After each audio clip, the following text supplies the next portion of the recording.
Updated లేడు కేసీఆర్ అనేటటువంటి విషయం చాలా స్పష్టంగా అర్థమైంది. తెలంగాణలో ఏం జరుగుతుంది, తెలంగాణలో ప్రజలకు కాంగ్రెస్ ప్రభుత్వం రేవంత్ రెడ్డి గారి నాయకత్వంలో ఎంత అద్భుతమైనటువంటి పని జరుగుతుంది అనేటటువంటి విషయంలో కూడా ఆయనకు స్పష్టత లేదు. ఆయన చుట్టూ ఉన్నటువంటి నలుగురు ఏదో చెప్పేటటువంటి 4 ముచ్చట్లు పట్టుకొని వచ్చి మాట్లాడినట్టుగా ఉన్నది తప్ప అప్డేటెడ్ లేడు. ఆయన మాటలో దమ్ము లేదు, ఆయన కాన్ఫిడెంట్ గా లేడు.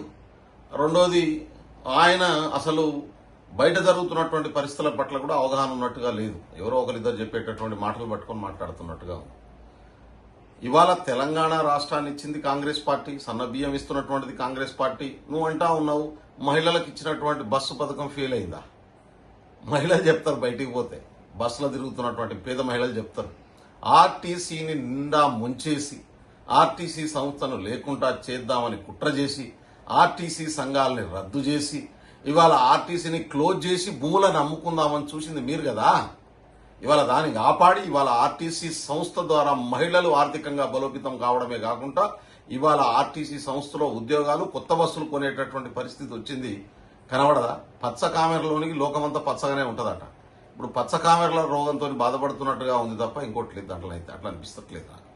రెండోది, మాకు నిజంగానే 5 సంవత్సరాల కోసం ప్రజలు అధికారం ఇచ్చింది. మీరు మొత్తం ఆర్థికంగా విధ్వంసం చేసి అప్రపాలు చేసి 1వ తారీఖు రాగానే రాష్ట్ర ప్రభుత్వ ఖజానా నుంచి 7,000 కోట్లు, 6,500 కోట్ల నుంచి 7,000 కోట్లు అప్పులకు వడ్డీలు కట్టేటటువంటి పరిస్థితి కారణం ఎవరు? కేసీఆర్ గారు. మీరు కాదా?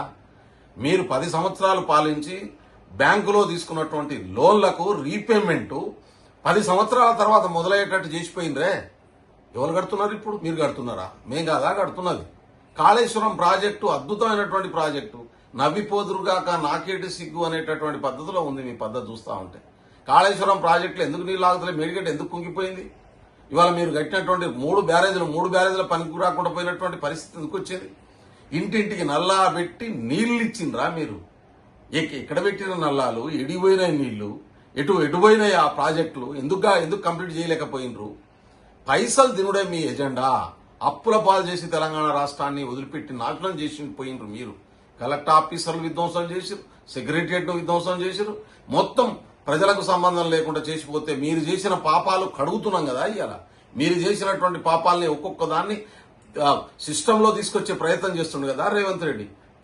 ప్రజాపాలన ఎట్లా ఉంటుందో, ప్రజలకు జవాబుదారీగా ఎట్లా ఉండాలనో ఇవాళ రేవంత్ రెడ్డి కదా, ఇవాళ కాంగ్రెస్ ప్రభుత్వం కదా ప్రజలకు తెలియజేస్తున్నటువంటి అర్థమయ్యేటటువంటి పరిస్థితి వస్తున్నది. ఒక్క జర్నలిస్ట్ అన్న పిలిచి మాట్లాడినటువంటి సందర్భం ఉందా? ఒక్క సామాన్యుడన్న ముఖ్యమంత్రిని కలుసుకునేటటువంటి అవకాశం ఉందా? ఒక్క ఎమ్మెల్యే, ఎంపీ, మంత్రులు మాట్లాడే పరిస్థితి మీ కాలంలో ఉండేనా? ఇవాళ ప్రతి ఒక్కరు ముఖ్యమంత్రి నుంచి మొదలు పెడితే ఎవరైనా కలిసి మాట్లాడుకునేటటువంటి పరిస్థితి ఇందిరమ రాజ్యంలో కదా వచ్చింది. కాబట్టి అబద్దాల కన్నా చెప్పనీకి హద్దు ఉండాలి. కరెంటు లేదా? ఏ ఊర్లో లేదు కేసీఆర్ గారు. మీ ఫామ్ హౌస్ లకి ఉన్న వైర్లు ఏమైనా బీకేసి రాయింది?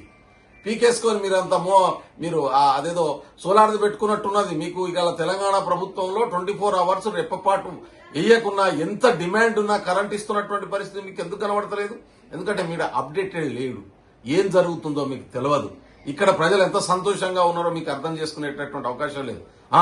మేము ఇచ్చినటువంటి హామీలు 400 హామీలు 5 సంవత్సరాల కోసం ఇచ్చినాం. అన్ని హామీల్ని అమలు చేస్తాం. మీ లెక్క దళితుని ముఖ్యమంత్రి చేస్తా అని 14 సంవత్సరాలు చెప్పి ముఖ్యమంత్రి కుర్చీ రాగానే దళితును పక్కన పడేసి మేమే ముఖ్యమంత్రి అయినటువంటి పద్ధతిలో మేము పనిచేయం. ఇవాళ మీరు ఇచ్చిన గొర్రెలు ఇచ్చినాం అంటున్నారు. అరే, ఒక్క బైక్ మీద 123 గొర్రెలు పోయినాయి. ఇంత పెద్ద స్కామ్ చేసినారు మీరు, గొర్రెల స్కామ్. ఇవాళ కాళేశ్వరంలో మీరు పెట్టేటువంటి ఎండీ మీద ఏసీబీ రైడ్ జరిగితే 100,000 కోట్ల ఆస్తులు బయటకు వస్తున్నటువంటి పరిస్థితి ఉంది. కాబట్టి ప్రజల సొమ్మును దోసుకున్నది మీరు. ఇవాళ మొత్తం ప్రజా సొమ్మును గడిలకు మార్చుకున్నది మీరు. మీ సొంత ఫామ్ హౌజులు పెంచుకోవడం కోసం ప్రయత్నం చేసింది మీరు.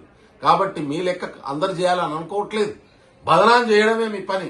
మీరు ఇక్కడ శాతగాక మీ కొడుకు తీసుకుపోయి దుబాయ్లో యూట్యూబ్ ఛానళ్లు పెట్టిస్తున్నటువంటి పరిస్థితి ఉంది.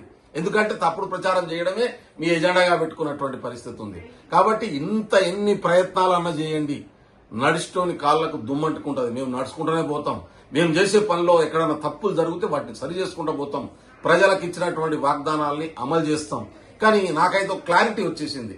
నిజంగా నిన్నటిదాకా కేసీఆర్ ఏదో చేస్తాడు, మమ్మల్ని కాపాడుకుంటాడు, ఖచ్చితంగా ఏదైనా పార్టీ నిలబెడతాడని చెప్పి ఆశపడ్డటువంటి బీఆర్ఎస్ కార్యకర్తలు కూడా ఈ రోజుతో దుకాణం బంద్ అయిపోతుంది.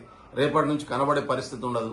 మరింత నిరుత్సాహానికి గురి అయి కేసీఆర్ మీద ఉన్నటువంటి హామీలు హోప్స్ కూడా పోయినటువంటి పరిస్థితి. ఆయన బాడీ లాంగ్వేజ్ కానీ, ఆయన నడిచే పద్ధతి కానీ, ఆయన మాట్లాడే పద్ధతి కానీ ఆ ఉన్నటువంటి పాత కేసీఆర్ లెక్క ఉంటాడేమో అనుకున్నారు.